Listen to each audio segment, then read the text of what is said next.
So we open the innings of WFI, and we have a galaxy of speakers out here, and as usual, Ministry of Rural Development takes the lead as the opening batsman for World Food India. I would like to invite the speakers onto the dais because we are already now net on time, so we have to start. So first of all, Dr. Molshi, ma'am, Director Rural Development. Dr. Shakti Sagar, welcome, sir. Mr. Prince Kamboj. Achha. Tulika ma'am, welcome ma'am.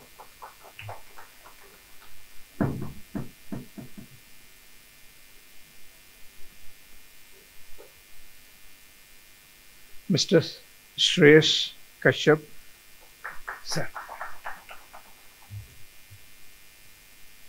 Mr. Alok, welcome, sir. And last but not the least, Mr. Rajiv. So he will anchor the whole session, and I hand over the dais to him.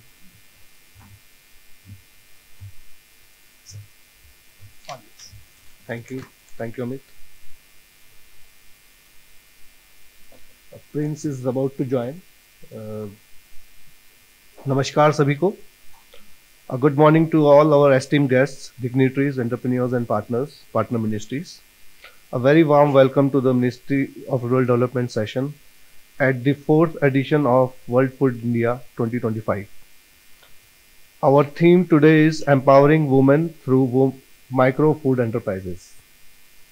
Friends, JNRLM has become the world's largest women empowerment platform now, reaching out to 10 crores women through 80 lakh self-help groups across country.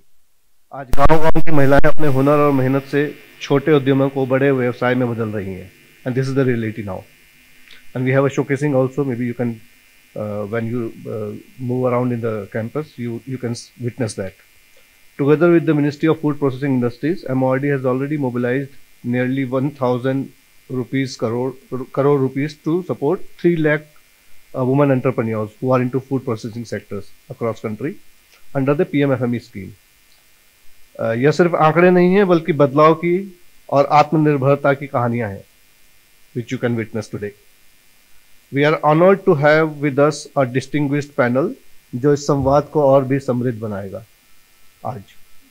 We begin with Dr. Molishri, Director Rural Livelihoods, MORD, who is an officer leading the key initiatives in rural marketing and enterprise promotion under the JNRLM program. उनका अनुभव हम सबके लिए प्रेरणा है.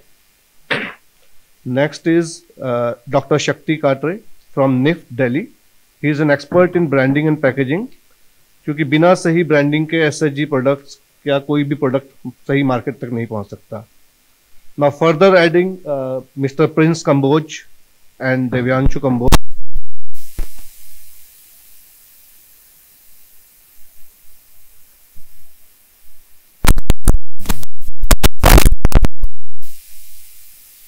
Finally, the most powerful voices, Miss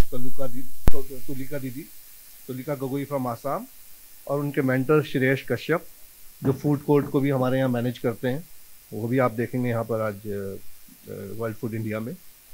ये हमें दिखाएंगे कि कैसे महिला उद्यमिता न सिर्फ परिवार बल्कि पूरे समाज को आगे बढ़ाती है.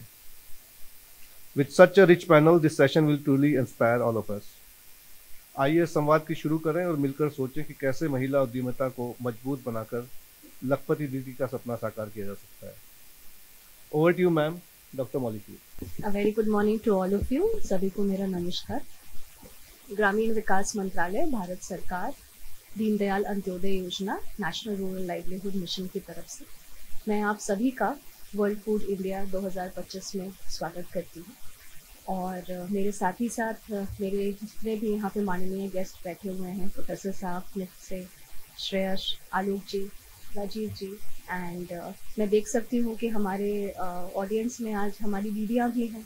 दीदियों के साथ साथ उनके स्टेट कोऑर्डिनेटर्स भी हैं, हमारे कुछ मैनेजमेंट के स्टूडेंट्स भी हैं, We have social entrepreneurs also representing in this entire session.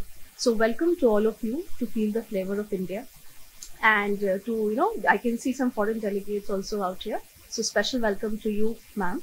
And I just want to, I will not be a very boring speech what I will share with you. I just want to put some very important points on the platter.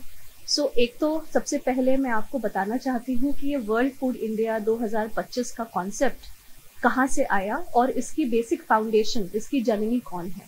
So day NRLM जो आप लोगों ने बहुत बार सुना होगा, Aajeevika, that is the foundation of this initiative what we are taking out here. So हम दीनदयाल अंत्योदय योजना में करते क्या है, ये एक बहुत बड़ा सवाल है जो कि जब मैंने एज एन ऑफिसर यहाँ पे ज्वाइन किया लगभग 7-8 महीने पहले, तो मुझे भी ये फील होता था कि भाई इतना, ये तो समंदर है, इतना बड़ा समंदर है कि इसमें से आप क्या छोड़ेंगे, क्या पकड़ेंगे, how will you exactly twin it into a cloth, stitch it into a cloth. So when I understood the concept of DNRLM, I just want to put that capsule to you in just about a minute or two. It is a centrally sponsored scheme. 60-40 का हमारा ratio होता है states के साथ. North eastern हिली states के साथ यही रेशियो 90-10 का हो जाता है. एंड इसमें हम बेसिक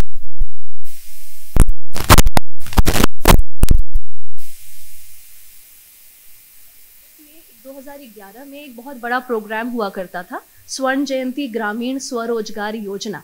इसमें हम स्वयं सहायता समूहों को फॉर्म करते थे and it used to be men and women, both were a part of it. But thereafter the study of Government of India came wherein it was realized कि जब आप महिलाओं का ग्रुप फॉर्म करते हैं तो आपको ज़्यादा सशक्तिकरण मिलता है, आपको ज़्यादा फाइनेंशियल बेनिफिट्स मिलते हैं, फैमिली को उसका ज़्यादा बेनिफिट मिलता है. So moving on from that study and insights, implications that we drew there, we said that it should be women-centric group only when SHGs. So 2014 में हमने दीनदयाल अंत्योदय योजना, राष्ट्रीय ग्रामीण आजीविका मिशन की हमने शुरुआत की और इस शुरुआत से हमने समूहों में का काम किया. For those who are new to DNRLM program, let me explain this. When women come out of their house, आप जानते हैं कि गांव के परिवेश में घर से बाहर औरत का निकलना आज भी एक अलग दृष्टि से देखा जाता है. तो जब ये 10 महिलाएं आपस में आकर जुड़ी तो एक स्वयं सहायता समूह का फॉर्मेशन हुआ और जब इसी तरीके से 10 स्वयं सहायता समूह आकर के जुड़े तो एक विलेज ऑर्गेनाइजेशन का फॉर्मेशन हुआ. महिलाएं हैं हमारे साथ, 90 लाख से अधिक हमारे पास SHGs हैं एंड CLFs हमारे पास 33,000 CLF हैं. सो ये हमारा इतना बड़ा स्ट्रक्चर है which is a first of its kind of endeavour that has been taken in the entire world. Not only India, in the entire world, this is the biggest mobilization of women, biggest mobilization that has taken form in the form of self-help group. इसमें हम करते क्या हैं, हम सबसे पहले अपने महिलाओं को पंचसूत्री कार्यक्रम की जानकारी देते हैं.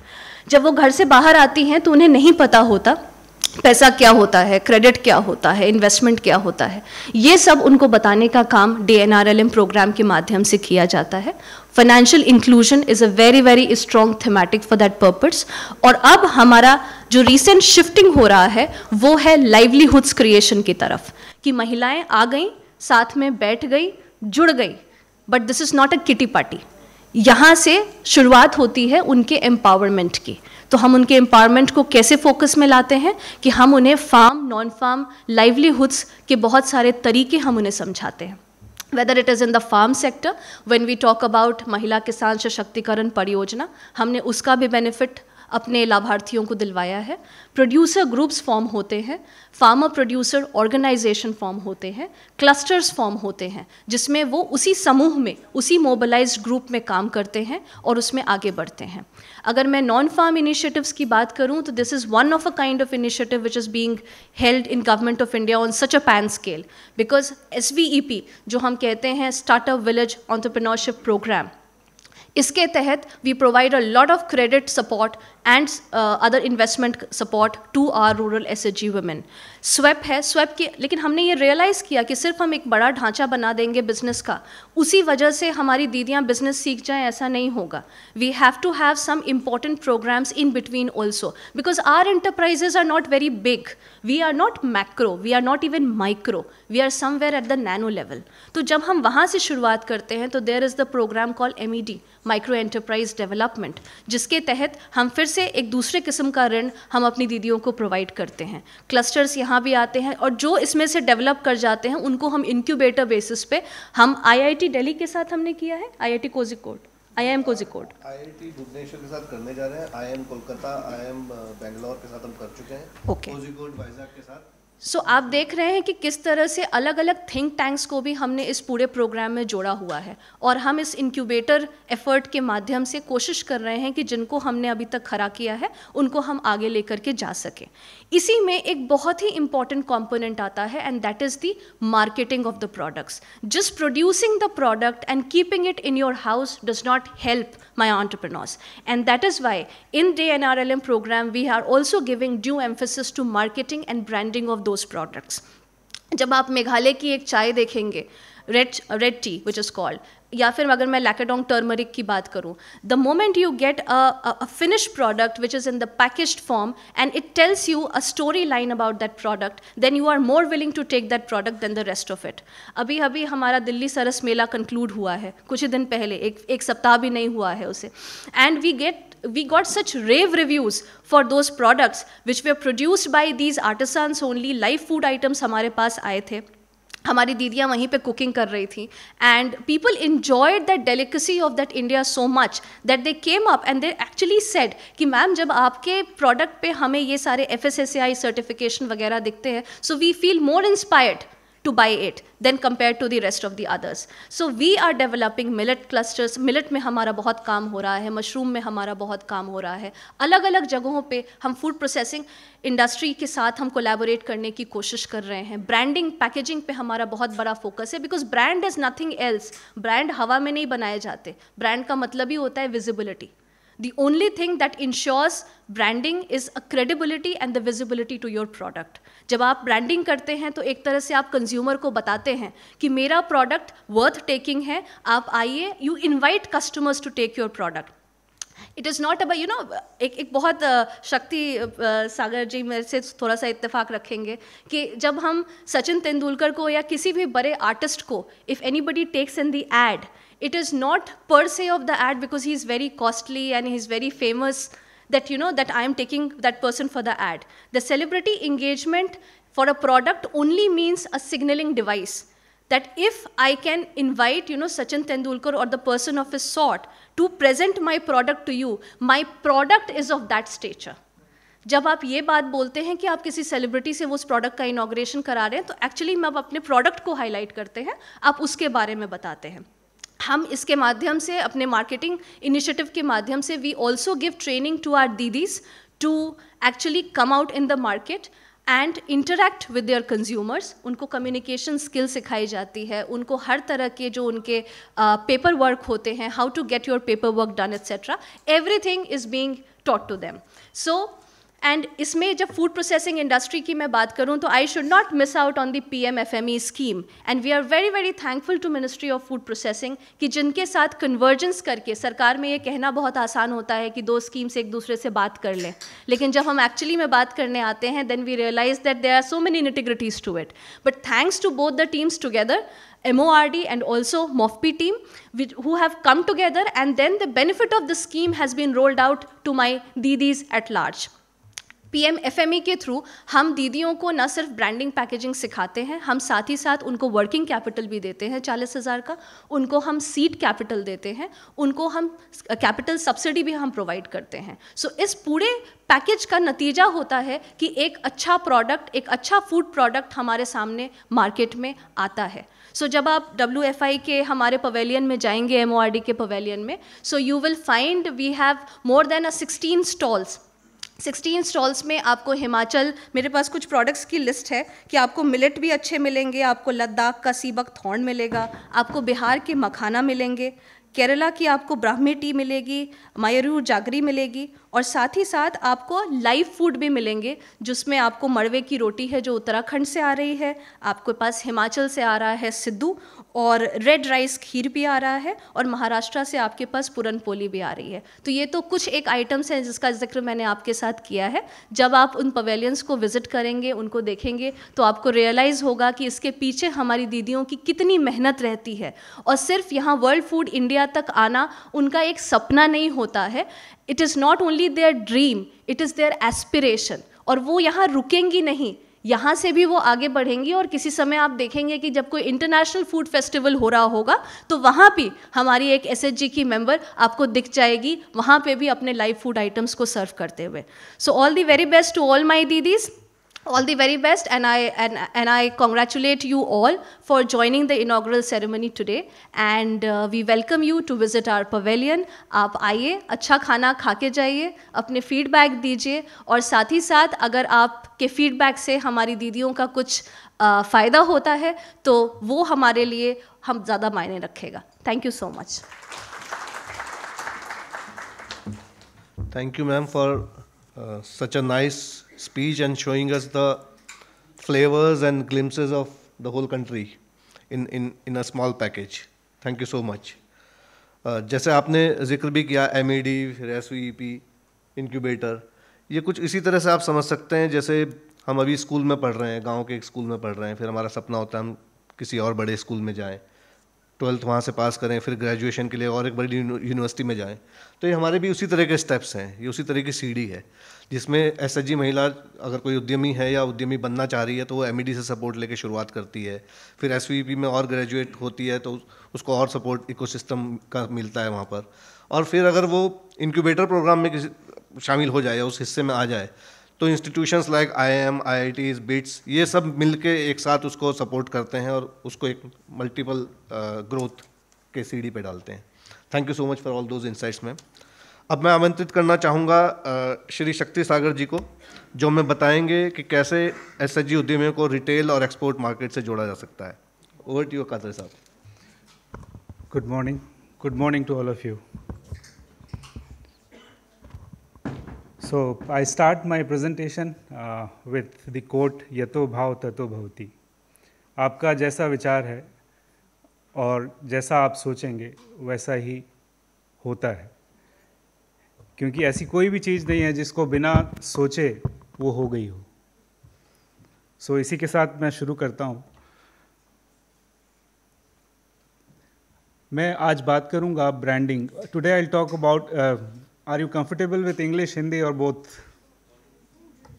English, okay. So okay. So today I'll talk about the branding, packaging, and importance of branding. What we think and what branding is actually. You have one picture in front of you. If you look at that, there are few things. When we think about the branding, all these will come in your mind. Isn't it or not? Is it comes to your mind or not? Yes? Okay. But this is not all branding. Branding has other softer aspects, which is emotion, experience, relationship, stories, set of expectation by consumer. So these are the keywords which is intangible but important for your branding or to establish a brand. It is not tangible, which will not be there in the product, but yes, which will not be there as in physically present in front of you, but these are very important key for branding. Now I'll explain you how it is. Like when you start a business, you'll be suggested make a logo, create a name, but after 6 months someone will say, this red is not looking good, you make it black or make it gray or combine two colors. But what happened to that 6 months where you have projected one name, one color scheme that was there in the mind of 4 or 5 people? I am just taking a very reasonable number. It might have, established in their mind, you have seen that. So that change in logo, you can do it, but be sure what you have made is fine. You can make changes. You can see this journey of Coca-Cola logo, how gradually they have changed their logo. It's not drastic change. It is not drastic change. So I repeat again, memory of your brand in people's mind is very important. Whether it's 1 people, 2 people, 4 people, or 5 people, it should not be a drastic change. It should be a gradual change. Here, one more example from the Lufthansa airline. Now again, see what kind of a change it has. But there is a change. It's a very gradual change. One cannot forget whether it's Lufthansa or something else. You remember Reliance logo, and remember what Anil Ambani made one logo, which was a triangle completely different from the legacy of Reliance. There was no essence of Reliance. People were not able to connect that with the Reliance, that credibility of the Reliance. So that if it is there, one has to, whether it's 1 people or 2 people, I repeat again, you have to maintain that. Similarly with Mahindra. So these are the few examples. Nivea, another company. You look at the change. Now, if you establish a brand or maybe a name of your company, important thing is like visual identity. How you maintain that visual identity. You have 2 pictures in front of you. One, do you know who is that? Amul. Anyone can guess that? You know him? One person. Any other person? So people, they don't know who is that person. People, what they remember is Amul, Taste of India, and that caricature along with their logo. This is the visual identity of Amul, not that person. But you look at other way. Everyone know that who is that person. Anyone who doesn't know? Baba Ramdev, but probably you don't remember the logo. But you'll remember the picture of Baba Ramdev, okay. So brand is Baba Ramdev. Visual identity is Baba Ramdev. Like if you have seen that MDH Masala, Mahashay ji was the brand identity of. He made his advertisement himself. So pressure of that you can see in now. His son is doing the same thing. Same mustache, same pagdi. He's coming in TV ad saying Swad aa gaya. So these are the visual identity which we have to maintain. What you decide, you have to stick to that. Then what product you are making or what kind of a personality you want to give to your product, is very important. There are 2 examples in front of you. One is Cadbury chocolate. So Cadbury chocolate has a very versatile personality as in product. You can give to your kids, you can give to elder one, you can give to anyone. But can you give Kinder Joy to someone other than kids? Kids also a special age. After that, they will not entertain or they will not enjoy that Kinder Joy. Yeah. So that is the personality of product which comes through branding, packaging, and how you portray that. So you have to give personality to your product what you make. Then messaging is very important. Your product should give some kind of a message. It could be social message, or any other message. It should carry some kind of a message. Messaging should be there. Like if you look at the ad of Fair and Lovely, what was the tagline? Fair and Lovely. Yeah. But now what they are saying? Fair and Glow. They were going giving a shade card. First week this kind of a body toning you'll have. Second week this kind of a, and third this like that. But now they say no, it's a. So how that messaging is changing? Because of the social pressure, you know, social pressure say how that messaging is changing. So one more example of that is like, you know, laundry, why laundry is men's job. There was an ad of Wheel or, you know, some brand washing powder, you know. So again, there was a message that why laundry is done by, you know, women only. Why not men? So your product should carry some kind of a message. Then important thing for branding and whatever you do in your business is the people what you have. Your people should be, you know, in today's world it is more important, you know. What is important? They should be ready to learn. And they should be ready to learn how to learn. And these are few qualities like learning, integrity, value, action. So whether there are 2 people, 3 people company or 5,000 people company, you should inculcate these values in the people who are working with you.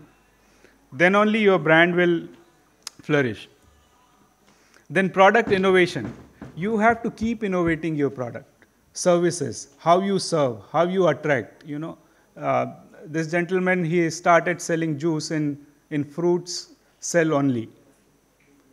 You know. So again, conventionally you sell juice in glass, you serve juice in glass, but he tried to do that and he has succeeded. Now he has multiple outlets in Bengaluru. Again, you enhance your services gradually, enhances environment, enhance your appearance of whether service or product. Then packaging, if I'll talk about the packaging, feeling is very important. It's not to just pack your product and deliver it. I hope if you open iPhone box, unbox iPhone, the kind of a feeling you have, not just because you have paid, because it has a quality. You know, the way it is kept in that box, the paper quality and things like that, that gives you one kind of a feeling and experience that is more important than just winding up in one bag and giving it to your customer. So there are type of packaging: primary, tertiary, and secondary. So those are important to transport your product safely to the consumer. And packaging is very important in terms of display also. What you can see here, when your product is lying somewhere in mall, so what speaks about that product first is the packaging and the appearance of that product in display. So now look at the importance of packaging here. You have same potato chips packed in a different manner. Starting one with, probably 10 rupees pack or 20 rupees pack. Then gradually look at that how it has packed, and then importance of same potato of 5 rupees kg or 10 rupees kg. Not 5-10 rupees today, probably more than that. But yes, look at that, how that packaging is creating importance of those chips. What they can do in that, where they sell that product in 1,000 rupees in that black box. What ingredients? The same oil, same masala, same potato, but look at the importance, how it is making it more, valuable. Next, we do a lot of food packaging. Look at that importance of label or graphics of that label, what you put in your container. That will change the look and appearance of your product, what is there inside. Otherwise, it's a blank glass jar only, everywhere. But that jar will change based on what kind of a labeling you do on top of that bottle. Here, again, you look at that, how gradually people think about the packaging, When you have a tomato ketchup, vertically kept in your table. You struggle to squeeze in your bread or maybe wherever you want to. But it is kept like that, this upside down. It is easy. But initially, we started packing like this. It is not easy to reach there, but to reach there, you have to think constantly how and what you can do to improve your packaging and product experience. Look at this example of oil. All these containers are available in the market, but I am sure you might have experienced taking out oil from that tin can. How difficult it is. It will definitely spill somewhere. But from the box, from the container where you have two handles, probably it's easy. It's convenient. So that's how you have to keep working on your packaging. Now look at that eggs, how it is packed, An importance of packaging to display and attract your customers. How to deliver your product to your customer. After packaging, you have to deliver, and again, these things will play a very important role. When you deliver your product like this is advertisement and free advertisement of your brand, your product. Or how innovatively you can pack banana. You can give it in one polythene, but yes, if you give it like this, definitely you can charge more. Anything you can pack and deliver nicely, like, plants. The material which you use, in today's time, it should be natural as much as recyclable, or maybe it should go to the earth without harming this planet. You can use very simple tools to print your logo and customize your packaging. Now look at that, how you can use natural material to pack your products.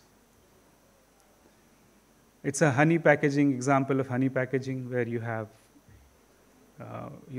along with honey, if you give one kind of a tool which helps you to take out honey from that bottle, will enhance the value and the experience of your customer. Again, the simple tools which you can use to customize your packaging. These are the few examples of the natural material, how you can use to pack your product.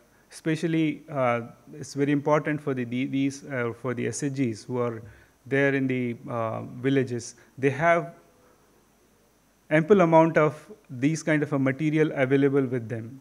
They have to think and process that. And they can create packaging like this. Yeah. And simple techniques like macrame, paper mache, block printing. So these are the simple techniques which can be used to pack your product, which gives a flavor of from where that product is originated. No big machines are required to set up these kind of, to make these kind of a packaging. Simple stationery can serve that purpose. When you scale up, probably you have to go for the mechanized version of that. But yes, to pretty much like 1,000, 2,000 number of packaging can be done with these kind of a simple tools. And one thing one should not try to do is like, to pack coconut, because coconut is packed naturally. It has all three type of packaging, which is primary, tertiary, secondary, and tertiary. So that's how that liquid is safe. It comes from Chennai or maybe Kerala to Delhi, and that water is fresh, having all value in that, without no contamination inside that coconut. So look at that, how nature has packed for you. Similarly, we have to think to pack our product so it reaches safely to the user or to the customer. Thank you so much.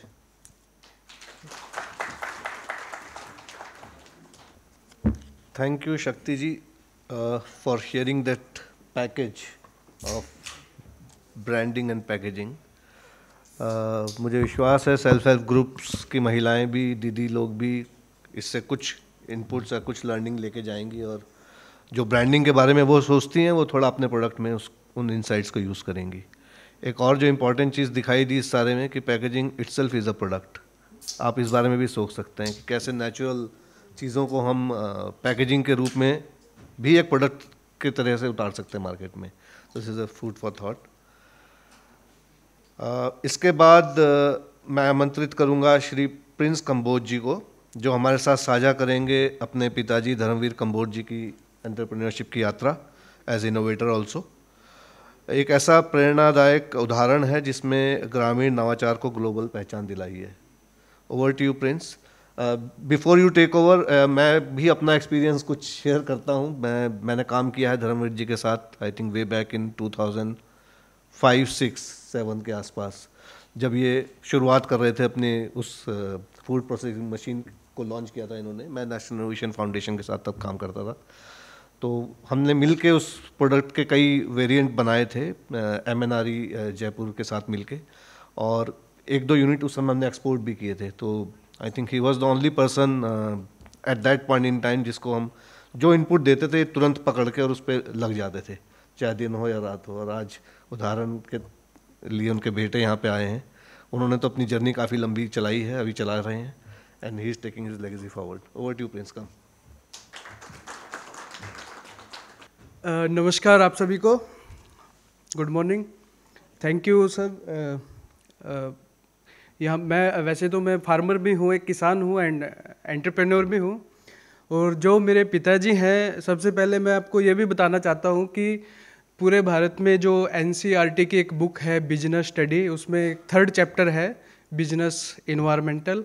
उसके 3 page उन्हीं के बारे में पढ़ाया जाता है. पूरे भारत में कैसे उन्होंने वो रिक्शा भी चलाई अपने जीवन में और कैसे उन्होंने एक इनोवेशन किया. जब मैं पढ़ता था 10वीं क्लास में, तो एक दिन पापा ने बुलाया, भाई जा अपना नोटबुक लेके आ. और मैं लेके आया और एक डिज़ाइन बनाया. फिर पहले से ही वो कुछ ना कुछ इनोवेशन में लगे रहते थे, अभी भी लगे रहते हैं. वो मशीन जब बनी उससे उनको एक पहचान भी मिली. तो एक डिज़ाइन बनाया. वो डिज़ाइन हमारा यमुनानगर डिस्ट्रिक्ट में स्टील फैब्रिकेशन का काम होता है. फिर हम एक फैब्रिकेटर के पास में गए कि भाई हमने ये मशीन बनानी है इस तरह की, हम ऊपर मोटर लगा देंगे, एक टैंक बनेगा, मिक्सी घरों में होती है इस तरह से. तो उसने कहा जी बना दूंगा. तो उसमें एक कंडेंसर भी लगा देना, ताकि हमारे वहाँ पे हॉर्टिकल्चर डिपार्टमेंट में तब सब्सिडी होती थी, जो डेस्टिलेशन यूनिट होते हैं. तो उस पर हमें कुछ पैसे सब्सिडी के भी मिल गए. ये 2004 या 5 के आसपास की बात है. फिर एक मशीन बनी. मैं एक मिडिल परिवार से हूँ हरियाणा के. तो हमने पापा ने तब हम एलोवेरा की खेती करते थे. हमने मेडिसिनल प्लांट्स का भी काम किया है. नर्सरी तैयार करते थे जड़ी बूटियों की. फॉरेस्ट रिसर्च इंस्टीट्यूट है देहरादून में, उनके लिए हम लाखों पौधा, चाहे वो सतावर है, सनापत्ती है, कालमेघ है, इस तरह के. जब मैं छोटा था अपने खेत में मैं नर्सरी ही देखता था. फिर किसी ने हमें बोला कि आप एलोवेरा लगाओ, उससे और ज़्यादा आमदनी हो जाएगी आपकी. तो 2 एकड़ का फार्मर है, 1 एकड़ में एलोवेरा लगा दिया. अब वो तैयार भी हो गया और वो बिके ना जी. मंडी में भी कोई नहीं खरीदता था एलोवेरा का. तब बाबा रामदेव जी भी नहीं आए थे. तो हम एग्जीबिशन जो है उसमें भी हम जाते रहते थे. तो एक दिन हम दिल्ली से ही जा रहे थे, हमने रास्ते में रुके खाना खाने के लिए. वहाँ पे देखा एक एलोवेरा जूस की बोतल रखी है और उस पर जो प्राइस है लगभग 1100 कुछ रुपए है, और फॉरएवर लिविंग कुछ कंपनी है. हमने देखा यार हमारे खेतों में 1 एकड़ में एलोवेरा लगा हुआ है और कोई नहीं पूछ रहा है इसको, और इसका 1 लीटर का जो प्राइस है 1000 प्लस है. तो चलो यार इसको प्रोसेसिंग करते हैं. फिर मशीनों का पता किया. जो प्रोसेसिंग में जो मशीनें यूज़ होती थी, कोई 5 लाख की मशीन थी, कोई उससे ज़्यादा की थी. हमारा बजट नहीं होता था उस टाइम इतना. तब वो जो मैं आपको बात बता रहा हूँ कि मैं नोटबुक लेकर के आया, पापा ने बुलाया उसके कुछ दिन बाद, और एक मशीन हमने पहले अपना नोटबुक पे बनाई, फिर फैब्रिकेटर के पास गए, फिर हॉर्टिकल्चर से बात की, कुछ पैसे उसमें ऐड करके एक मशीन बन गई। वो मशीन में हमने पहले जूस बनाया, एलोवेरा को उसमें छील के डाल दिया। इसमें वैसे तो बहुत सारी वैरायटीज़ होती है, मेनली 2 यूज़ होती हैं, एक इंडिका, एक बारबेंडिस। सबसे अच्छी वैरायटी बारबेंडिस मानी गई है, तो बारबेंडिस ही ज़्यादातर होती है जो खेतों में हम लोग लगाते हैं, राजस्थान में या कहीं जहाँ पे भी खेती होती है। तो वो एलोवेरा का जूस बनाया, फिर उसमें पता किया इसको कैसे सेल्फ लाइफ बढ़ाए। प्रिजर्वेटिव डलते हैं, sodium benzoate citric acid common है। फिर उसको अब बेचें, इसको कहाँ पे बेचें? फिर हम एग्जीबिशन में जाने लगे। जैसे यहाँ दिल्ली में प्रगति मैदान में, मैं जब बहुत छोटा था तब से मैं यहाँ पे आ रहा हूँ, और मतलब बहुत ट्रैवलिंग किया। अभी तो बहुत डेवलपमेंट हो गई है, उस टाइम पे तो मेट्रो भी स्टार्ट ही हुई थी जस्ट। तो हॉर्टिकल्चर डिपार्टमेंट से हमें हरियाणा मंडपम में स्टॉल मिल जाता था, और वहाँ पे हम सेल करते थे। तो किसी ने बोला आप कैसे बनाते हो ये प्रोडक्ट, आपने एलोवेरा जूस रखा है? और हमने बोला भाई उसमें हमने एक मशीन बनाई है और वो मशीन से जूस बनाते हैं। बोला आप अगली बार से वो मशीन भी लेके आने स्टार्ट करो एग्जीबिशन में। हमने ये तो सोचा ही नहीं था, तो मशीन लेके आए। तो इसमें जैसे सर नेशनल इनोवेशन फाउंडेशन में थे उस टाइम पे, तो इन्होंने बताया, तो सर की टीम से ही जब NIF में थे, तो NIF भी जो ग्रास रूट लेवल पे इस तरह के काम करते हैं उनको खोजता भी है। तो हमें उस टाइम पे नहीं पता था, तो एग्जीबिशन के माध्यम से ही हमें NIF के बारे में पता चला था। अब उसको मशीन के बारे में जब लोग पूछते थे, तो किसी ने बोला मैं भी ये काम करना चाहता हूँ, मैं भी एक मशीन लगाना चाहता हूँ, और आप ये मुझे भी सिखा देना, मैं भी ये जूस बेचना स्टार्ट करूँगा। उस टाइम पे भी बाबा रामदेव जी भी नहीं आए थे मार्केट में। ये 2007-8 की बात है, आई थिंक 8 या 9 की। बाबा रामदेव जी 2009, 10, 11 में, 11 या 12 में एक्टिव हुए थे। 2013 में हमने पतंजलि में भी मशीनें लगवाई थी। तो फिर जो है एक इनोवेशन हुई, उस इनोवेशन को जो है NIF ने कैसे इसको और ज़्यादा बेटर कर सकते हैं, इसकी फंक्शनिंग को। फिर हमने देखा एक मशीन में इसमें तो अच्छा प्रॉफिट हो रहा है, हमें प्रोडक्ट में कम प्रॉफिट होता है, उसमें ज़्यादा टाइम लगता है, बेचने में मार्केटिंग करनी पड़ती है, एग्जीबिशन में जाना पड़ता है, अपनी एडवर्टाइजमेंट करनी पड़ती है, पैकेजिंग करनी पड़ती है। तब पैकेजिंग का हमें इतनी नॉलेज नहीं थी। एलोवेरा जूस की बोतल यहाँ से तिलक बाज़ार से बोटल्स लेके जाते थे बस में, और किसी फोटोग्राफर से एलोवेरा की फ़ोटो उतरवा के फेविकोल से वो चिपकाते थे उस टाइम पे। तो मैंने ऐसा टाइम भी देखा है।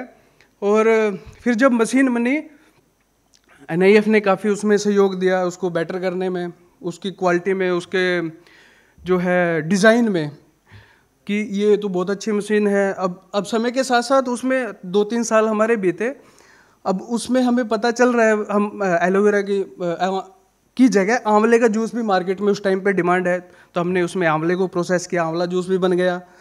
फिर उसमें धीरे धीरे हम एक्सपेरिमेंट करते गए, और उस मशीन में आज हम 100 से भी ज़्यादा प्रोडक्ट एक ही मशीन में बना सकते हैं। उसमें एलोवेरा, आंवला, ये सब तो बना ही सकते हैं। उसमें टमाटर से टमाटो केचप, चिल्ली सॉस, आप उसमें कोई भी डेस्टिलेशन एक्सट्रैक्ट निकाल सकते हैं, गुलाब से गुलाब जल, या कोई साबुन बनानी है, हैंडमेड सोप होता है जो, वो भी उसमें बनता है।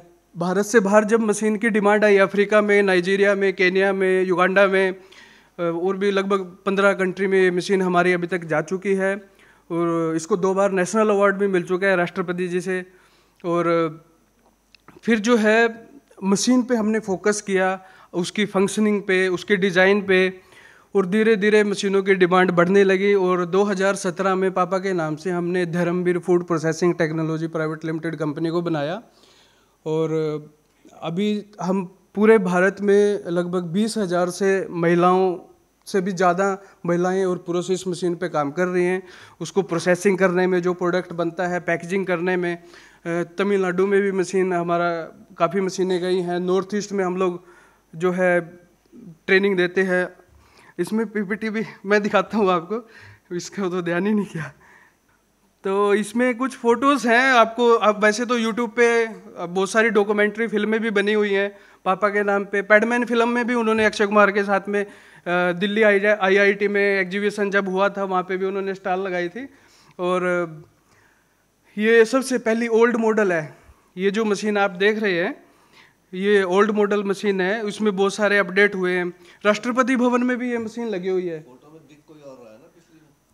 नहीं, ये पापा ही है मेरे। ये जब 2006 के आसपास की ये फ़ोटो है। ये जयपुर की है, आप जब जयपुर में भी आपने ज्ञान में आती उस टाइम की है। राष्ट्रपति भवन में भी ये मशीन लगी हुई है। हम जब हमारा नर्सरी का काम होता था, ये एक अकरकरा होता है, ये हमारा अकरकरा लगा हुआ है खेत में जो देख रहे हैं ना, वो मेरे पापा ही हैं, ठीक है। उन्होंने कभी दिल्ली में रिक्शा भी चलाई 1996 या उससे पहले। तो जो मनोहर लाल जी हैं, अभी सेंट्रल मिनिस्टर हैं, वो लगभग 2 बार हमारे घर पे भी आए, यूनिट पे भी आए, वो मशीन के बारे में भी उन्होंने काफ़ी जानकारी ली, ठीक है। और जो ये अपना राष्ट्रपति जी जब थी तो इन्होंने भी ये मशीन देखी थी वहाँ पे। ये अफ्रीका से जो है, जो फार्मर्स होते हैं वो भी हमारे खेतों में आते रहते हैं। और ये जो सेकंड वाली पिक्चर्स है, ये भी अफ्रीका की ही है। वहाँ पे जब ये मशीनें गई हैं तो वो ट्रेनिंग के लिए भी हम पापा वहाँ पे गए हैं। मैं तो नहीं गया अफ्रीका में अभी, मैं नेपाल में और इधर आसपास की जो होते हैं, मैं अभी वहीं पे हम लोग ट्रेनिंग देते हैं। ये ट्रेनिंग के दौरान की एक फ़ोटो है। और ये जब प्रणब मुखर्जी जब राष्ट्रपति जी थे भारत के, तो 20 दिन के लिए पापा को गेस्ट भी रखा था राष्ट्रपति भवन में। हमारा हरियाणा में जो यमुनानगर डिस्ट्रिक्ट है, गांव में एक ट्रेनिंग सेंटर भी है। उसको बनाने में एक पावरिंग लाइवलीहुड एक प्रोग्राम स्टार्ट हुआ था, CW council energy environment world और विल ग्रो इनोवेशन फाउंडेशन का। तो अब बिजनेस करना है तो उन्होंने ये इसमें एक बहुत बड़ा योगदान रहा है, कैसे करना है, तो मेरे को मेंटर करने में, सिखाने में। तो वो जो ट्रेनिंग सेंटर है वहाँ पे उसको बनाने में भी उनका काफ़ी योगदान रहा है। तो वहाँ पे हम लोग सिखाते भी हैं, ट्रेनिंग भी देते हैं। एक बार जब जिम्बाब्वे का राष्ट्रपति रॉबर्ट मुगाबे जी होते थे, तो एक मशीन वो अपने साथ में लेके गए थे। यहीं प्रगति मैदान में ही इंडिया अफ्रीका समिट हुआ था 2015 में। तो वहाँ की एक ये फ़ोटो है, तो वहाँ के वो साथ में ही लेके गए थे। और बहुत सारे अवार्ड भी मिले हैं पापा को, ये लिस्ट है। प्रणब मुखर्जी के साथ, ये अपना कलाम साहब के साथ में भी उस मशीन के बारे में उनको जानकारी दी, ठीक है जी। और बीच में आपको कोई क्वेश्चन हो आप पूछ भी सकते हैं। ये कुछ अवार्ड वगैरह के है डिटेल। ये अक्षय कुमार जी के जब पैडमैन फिल्म की प्रमोशन हुई थी, हमें नहीं पता था, उन्होंने बोला भाई आप अक्षय कुमार जी आएंगे, प्रमोशन पैडमैन फिल्म की हो रही है और आप लोग इनवाइट हो, आना चाहते हो तो आ जाओ। पापा बोले यार जाऊँ या ना जाऊँ, मैं बोला जाओ। तो वो गए वहाँ पे और उन्होंने वहाँ पे प्रमोशन के दौरान जब बैठे थे सभी लोग, तो 5 लाख का उन्होंने, सभी इनोवेटर्स जो भी पूरे भारत से आए थे, उन्होंने वहाँ पे 5 लाख रुपए सभी को दिए थे। तो मशीन में आपको दिखा देता हूँ एक बार। मशीन का इसमें 4 मॉडल हैं मशीन में अलग अलग, जैसे सेल्फ हेल्प ग्रुप्स हैं, और ये छोटी मशीन है किसी को ज़्यादा, जो फूड इंडस्ट्री है, यूनिवर्सिटीज़ हैं अलग अलग स्टूडेंट्स को सिखाने के लिए, बताने के लिए, या कोई बड़ी इंडस्ट्री है। हर उसके साथ में हम बड़े प्लांट भी अब बनाने लग गए हैं ऑटोमेटिक, कि एक मशीन हमारा जूस बनाएगी, दूसरी मशीन उसको गर्म करेगी, उसमें हम जो भी हमें ऐड करने हैं, प्रिजर्वेटिव्स हैं या विटामिन्स हैं या फ्लेवर्स हैं वो ऐड करने हैं, तो तीसरी मशीन उसको ठंडा करेगी, चौथी मशीन उसको पैक करेगी स्टोर करने के लिए या पैकिंग के लिए। इस तरह के भी हम लोग कर रहे हैं काम। और इसमें जो है इसकी खासियत ये है कि जैसे अमरूद का गुआवा जूस, एक फार्मर है गुजरात का, राजकोट का, तो वो गुआवा की खेती करता है और अपने शहर में राजकोट में वो टाटा एस 4 व्हीलर होता है वो भी चलाता है। किसी ने उसको बताया कि आप ये एलोवेरा गुआवा लगा हुआ है और उसको प्रोसेस करना है, इससे आपको आमदनी होगी। वो किसी के साथ में हमारे यूनिट पे आया और वो साथ में 5 kg गुआवा भी लेके आ गया अपने खेत के, और हमने उसको वहाँ पे डेमो करके दिखाया गुआवा जूस का। हमने गुआवा पल्प अलग से पैक करके दिखा दिया और गुआवा जूस अलग से बना के दिखा दिया। उसके बाद वो मशीन उसने ओके की, और उसके हफ्ते बाद अहमदाबाद में एक फूड फेस्टिवल हो रहा था, सात्विक फूड फेस्टिवल, वहाँ पे उसको स्पेस मिला। और वो स्पेस में उसके पास 3 बेटियाँ हैं, वो फार्मर भी है और रिक्शा भी वो शहर में वो भी चलाता है। 3 बेटियाँ हैं, बेटा नहीं है। बेटियों और बीच में उन्होंने क्या किया, हमने तो बताया था ऐसे बनाना है, उन्होंने खुद का R&D किया 4 से 5 दिन। भाई वो फूड फेस्टिवल में जाना है अहमदाबाद में, और वो वहाँ से मशीन भी साथ में उठा के ले गए, अपने खेत के गुआवा भी लेके चले गए, पानी वहाँ पे मिल गया, स्पेस था, और वहाँ पे जो भी एग्जीबिशन देखने के लिए आए थे वो सबको जूस पिलाया और उसने 3 दिन के में लगभग 3.5 लाख रुपए का जूस पिला दिया। मशीन उसने ली थी 1.5 लाख रुपए की, और उसकी एक वीडियो भी वायरल हुई। भाई मैंने तो 2 दिन में ही उसकी मशीन की कीमत को पूरा कर लिया। मशीन जो है ये इसमें अलग अलग अटैचमेंट्स हैं। जो ये रोड कटर है ये बीज नहीं तोड़ता, सभी जो चाहे वो अनार है, पोमोग्रेनेट है, गुआवा है, जामुन है। हमारा एक स्टॉल भी है यहाँ पे हॉल नंबर 14 में, तो स्टार्टअप में, तो वहाँ पे भी आप उसको देख सकते हैं। और उसमें सीड नहीं टूटता है, डेस्टिलेशन भी होती है, कॉस्मेटिक प्रोडक्ट भी उसमें बनते हैं, साबुन, शैम्पू, हैंड वॉश, एक शार्प कटर है जो पेस्ट बनाना है, गार्लिक जिंजर पेस्ट या लहसुन का पेस्ट जो है, कोई भी पत्तों को क्रश करना है, चटनी बनानी है, कोकोनट मिल्क बनाना है। हमने एक अब इनोवेशन से हम करते रहते हैं। जब एक्सपेरिमेंट हमने क्या लिया, हम थे झारखंड में, वहाँ पे हमने कोकोनट लिया, कोकोनट के साथ में हमने बनाना ऐड किया और थोड़ा जिंजर ऐड किया और बीटरूट ऐड किया, और उसके बहुत टेस्टी उसका हमने जैम बनाया। अभी तक मार्केट में नहीं है, और एक बार जिसने खा लिया वो दोबारा उसको खाएगा ज़रूर। तो जब एक्सपेरिमेंट करते हैं तभी नए नए प्रोडक्ट निकल के सामने आते हैं। जामुन की कैंडी नहीं है मार्केट में, बहुत एक उदयपुर में है, वो ड्राई जामुन के स्लाइस बनाते हैं, बट जामुन की कैंडी नहीं है, उसमें मॉइस्चर भी होता है। बाहर से जैसे मैंगो या कीवी ड्राई फ्रूट्स की कैंडी आती हैं वो सब है, बट जामुन की नहीं है, वो हमारे पास आपको मिल जाएगी। इसमें जो है टिफ़िन टाइप बॉक्स भी होते हैं, हमें कुछ भी स्टीम ब्लांचिंग करना है इसमें हम रख करके मशीन के अंदर रखेंगे, टेम्परेचर कंट्रोल होगा और स्टीम से भी कुछ भी बना सकते हैं। और एक ब्लैक गार्लिक होता है, एक जो नॉर्मल गार्लिक होता है वो मार्केट में 50, 80, 100 से ऊपर नहीं जाता है, बहुत ही रेयर चांस होता है जाता है तो। बट जो नॉर्मल गार्लिक है उसी को अगर ब्लैक गार्लिक बनाना है तो सेम ये टिफ़िन टाइप बॉक्स में रखेंगे। 10 to 15 डेज़ का उसको प्रोसेस है। एज ए उसको ह्यूमिडिटी जो है वो उसमें भी रहेगा, हम उसको ट्रेनिंग के दौरान बताते भी हैं। एज ए फर्मेंटरी की तरह मशीन को यूज़ करके तो नॉर्मल गार्लिक को ही ब्लैक गार्लिक बनाते हैं, वो खाने में मीठी हो जाती है, वो भी आपको हॉल नंबर 14 में देखने को मिल जाएगी और चॉकलेट की तरह हो जाएगी टेस्ट। उसमें 4 गुना एंटीऑक्सीडेंट हो जाते हैं। ठीक है, आप गूगल पे भी आप सर्च कर सकते हैं। इसका जो मार्केट प्राइस होता है वो 3000 रुपये 1 kg का होता है। सूरत का एक ऐसे ही एक इनोवेटर एंटरप्रेन्योर है, वो हमारा एक मशीन लेके गया, उसके बाद में वो ब्लैक गार्लिक ही बनाने लग गया। उसके बाद उसने ये छोटे टिफ़िन की बजाय जिसमें एक बार में 500 kg गार्लिक बने उस पर काम किया। उसके बाद उसने 4 मशीनें जिसमें 500 गार्लिक एक बार में आ जाए वो अभी चला रहा है। एक पीलिंग अटैचमेंट होती है, इसमें हमें कुछ भी पील करना है, पोटैटो पील करना है, जो जिसकी बारीक स्किन होती है तो वो भी हम इसमें दे सकते हैं। हमारी ये वर्कशॉप भी है, ट्रेनिंग के दौरान की ये फोटोएँ हैं। ये कोयम्बटूर की है, अविनाश लिंगम इंस्टीट्यूट में, वहाँ पे हम ट्रेनिंग दे रहे हैं जिसमें हम नींबू का जूस, एलोवेरा जूस, ये ग्रेप जूस, मैंगो जूस, ये सब, ये साबुन भी रखे हैं हैंडमेड जो होते हैं, सिलिकॉन के मोल्ड आते हैं, जो भी हम एक्सट्रैक्ट निकालते हैं उससे साबुन बना सकते हैं। ये जो है वही अफ्रीका की, नाइजीरिया उधर के ट्रेनिंग प्रोग्राम को करते रहते हैं। बहुत बहुत धन्यवाद आपका, आपने इतने ध्यान से मेरे को सुना। Thank you so much. ठीक है जी, धन्यवाद प्रिंस, वेरी इंस्पायरिंग स्टोरी और वेरी मोटिवेटिंग ऑल्सो। तो इससे ये भी हम सीख सकते हैं या देख सकते हैं कि ग्रास रूट से बिल्कुल स्क्रैच से शुरू करके भी आदमी कहाँ पहुँच सकता है। अभी बहुत लंबी जर्नी इनकी हो गई है लेकिन अचीवमेंट भी अनकम्पेरेबल है। Thank you so much.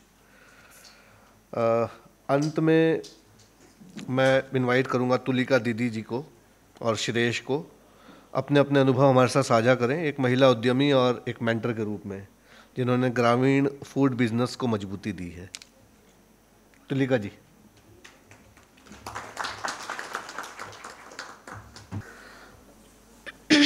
मेरा नाम तुलिका, मैं आसाम HRLM से हूँ। मैं एक SHG मेंबर हूँ पहले। थोड़ा ज़्यादा लंबा नहीं करूँगी, मैं शॉर्ट में ही थोड़ा बता देती हूँ अपने बारे में, अपने जर्नी के बारे में। पहले तो मैं बहुत बहुत धन्यवाद देती हूँ सर को और हमारे श्रेयस सर को भी, मुझे इतना काबिल समझा, ऐसा एक मंच में कुछ मेरा एक्सपीरियंस के बारे में बोलने के लिए मौका दिया। तो पहले तो मैं 2016 में SHG में जुड़ी थी। 2016 में पहले SHG में जुड़ने के बाद कुछ ऐसा काम नहीं था, तो फिर ऐसे ही मैं हाउसवाइफ ही थी। फिर मुझे 2018 मतलब 17 लास्ट में ही हमारा SRLM से ही कोलैबोरेट करके एक NGO आया था मशरूम कल्टीवेशन करने के लिए। तो मुझे थोड़ा इंटरेस्ट लगा क्योंकि नया काम करने के लिए थोड़ा अच्छा लगता है, तो उसी टाइम ही मैंने मशरूम कल्टीवेशन स्टार्ट किया। फिर मशरूम कल्टीवेशन किया और हम कल्टीवेशन सिर्फ करते थे और मार्केटिंग वो NGO ही करते थे, क्योंकि 2 साल का उन लोगों के साथ हमारा एग्रीमेंट था। तो लास्ट में उन लोगों के एग्रीमेंट की वजह से मतलब ये था कि 2 साल के अंदर हम लोगों को एक कोऑपरेटिव सोसाइटी नहीं तो एक कंपनी बना के देना है। तो उसी दौरान लास्ट में 2019 में हमारा एक कोऑपरेटिव सोसाइटी भी क्रिएट हुआ, तो उसी में मैं चेयरपर्सन हूँ। उसके बाद मेरा मतलब ये फूड जर्नी स्टार्ट हुआ। तो 2019 में ही MORD के NMMO का एक टीम गए थे हमारे वहाँ पे विज़िट करने के लिए। तो उसी टाइम हम लोगों ने मशरूम का बहुत सारा आइटम उन लोगों को सिखाया था, उन लोगों को बहुत पसंद आया था। उसी साल में ही 2019 में ही अक्टूबर में इंडिया गेट लॉन में फर्स्ट टाइम दिल्ली में मतलब इंडिया फूड कोर्ट हुआ था, तो उसी में हमें आने के लिए मौका मिला। वही मेरा मतलब लाइफ का टर्निंग पॉइंट आ गया उसी टाइम ही। तो मैंने यहाँ पे फर्स्ट टाइम आया था, कुछ आइडिया नहीं था वहाँ पे। तो हम सिर्फ हमारा आसाम का जो सारस मेला होता है उसी में 2 बार किया था, लेकिन इतना ऐसा तो माहौल नहीं होता है जैसे दिल्ली में होता है। तो यहाँ आके पहले बहुत प्रॉब्लम हुआ था, हम मैनेजमेंट नहीं कर पाए थे। तो उसी टाइम NRO का कैफे मेंटर बहुत हम लोगों को सिखाया, हेल्प किया। तो उसी दौरान ही हम लोगों को बहुत कुछ सीखने को मिला, मार्केटिंग के बारे में, टाइम मैनेजमेंट के बारे में, और खाना बनाना भी बहुत कुछ वही टाइम पे सीख गया हम लोगों ने।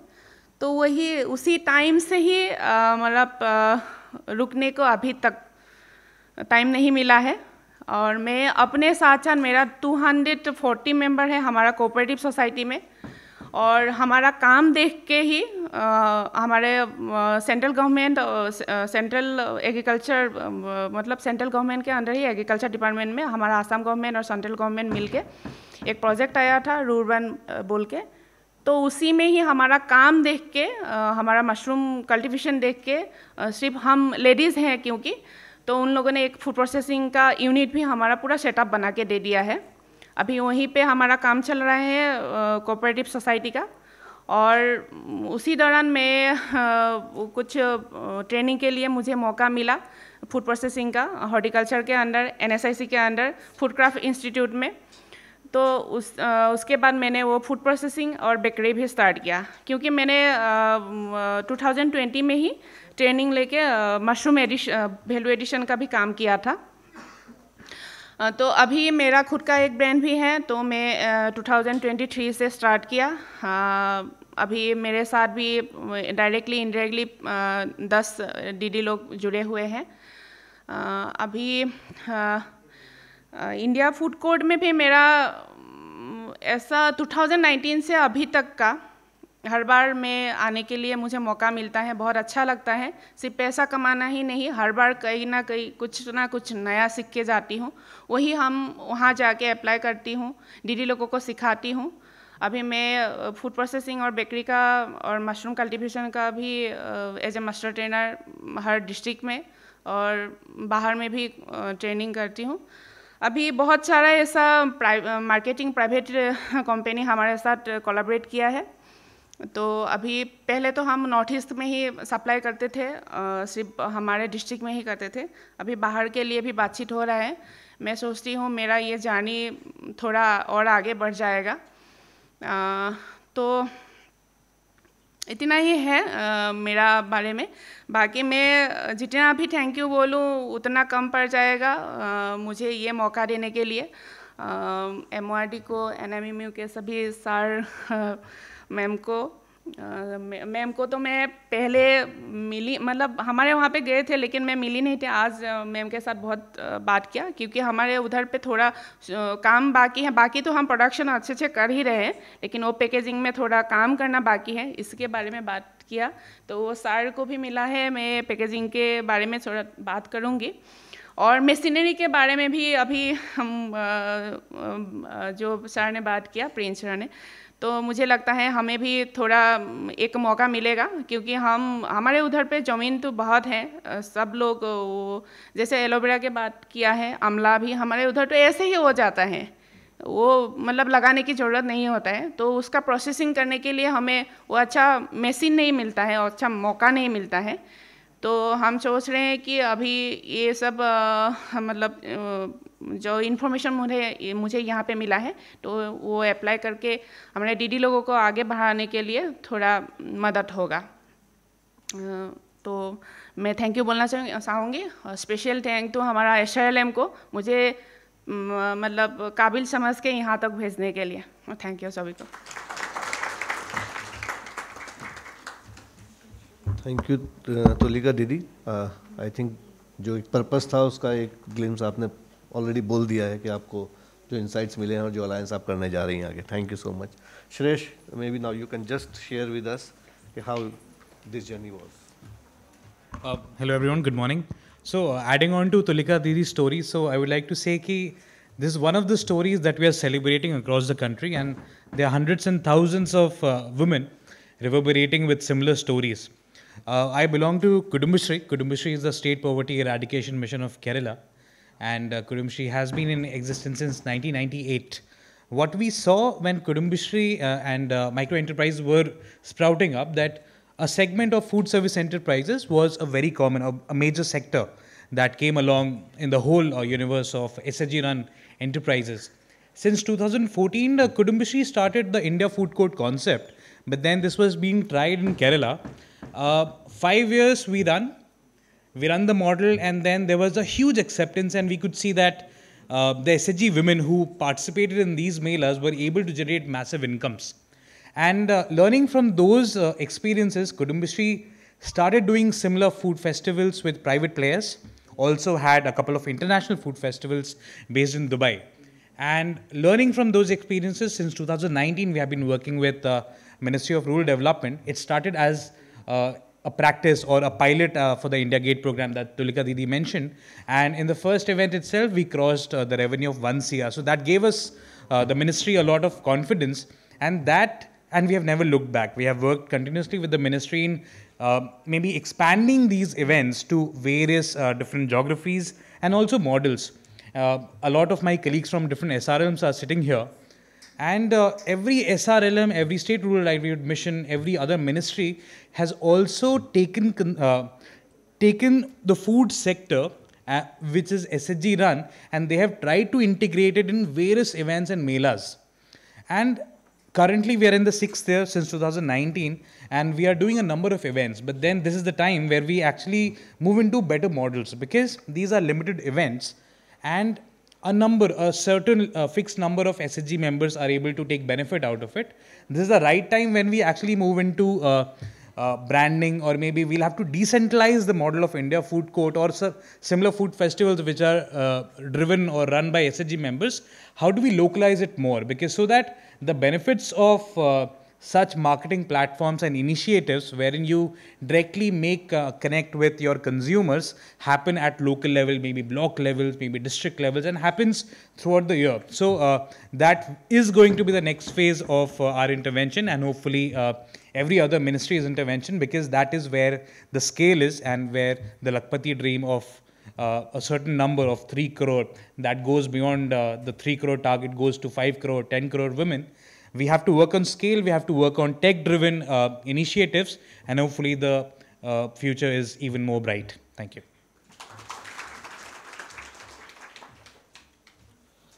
Thank you, Shiresh, for sharing that glimpse from the perspective of a mentor institution. Thank you so much. अंत में मैं रिक्वेस्ट करूंगा आलोक जौहर जी से, आमंत्रित करता हूं आपको कि आप आएं और हमारे माननीय पैनल का आभार व्यक्त करें. Good morning, everybody. We started NRLM scheme in 2011 with an aim to alleviate rural poverty. And now we are here talking and aiming for rural prosperity. That is processing for prosperity. So there is a paradigm shift from poverty to prosperity. Udyame nasti daridryam. This technical session was organized by MORD on this inaugural day of World Food India 2025 for scaling up the women's enterprises, and in this direction, food processing can play a pivotal role in making self-help groups members, Didis, artisans as Lakhpati Didi under NRLM. You know, we have a target of 3 crore Lakhpati Didi in coming 2 years.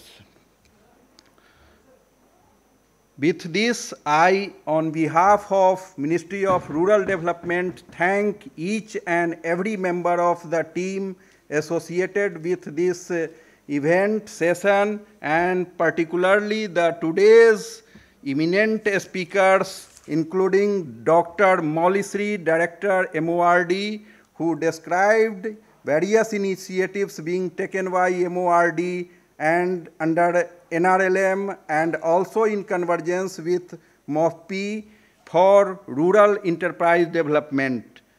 Professor Shakti Sagar NIFT, who described about the branding and packaging of SAG products. Next, Sri Prince Kamboj, who is really a self-made entrepreneur, and we thank you, and that has been very inspiring a story of yours and your father that will motivate and inspire whole this assembly of our Lakhpati Didis.